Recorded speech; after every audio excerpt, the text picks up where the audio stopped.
Okay, meron tayong request sa ating ComSec. Paano daw mag-save ng picture sa USB? So, napaka-basic lang nito. So, meron tayong picture dito sa Microsoft Word. Isa-save natin to. Pero kung wala pa, i-insert nyo pa lang yung picture. Punta lang kayo ng Insert. Then, Pictures. Then, hanapin nyo yung folder na may picture kayo.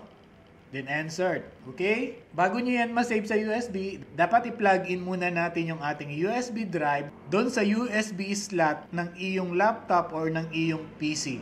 Okay? Then, para ma-save natin yan sa ating computer o sa ating USB drive, punta lang tayo dito sa File. Itong process na to nga pala ay pwede kahit saang software or application, sa Photoshop, sa Excel, then go to Save As, Browse, then, hanapin natin yung folder na gusto nating doon i-save or yung ating USB. So, ang USB natin ay nandito sa Drive H. Ito yon. Then, click natin yan. Tapos, dito sa file name, ilagay lang natin yung gusto nating file name. Okay? May photo. Then, save.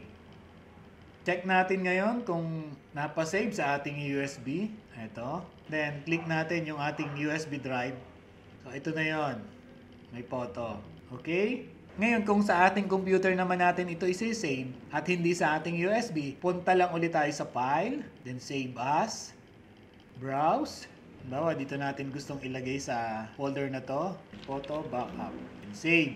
Ngayon, kung ang photo nyong isi-save ay nakasave na naman sa inyong computer, kagaya nito, nandito siya sa ID photo na folder dito sa ating desktop. Halimbawa to, gusto nating isave sa ating USB drive. So, right-click lang natin yan.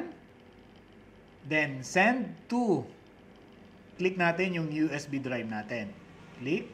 Nandito tayo ngayon sa ating Explorer ng ating This PC. Ito, makikita nyo. Then, go to USB drive para ma-check natin kung nag-save nga.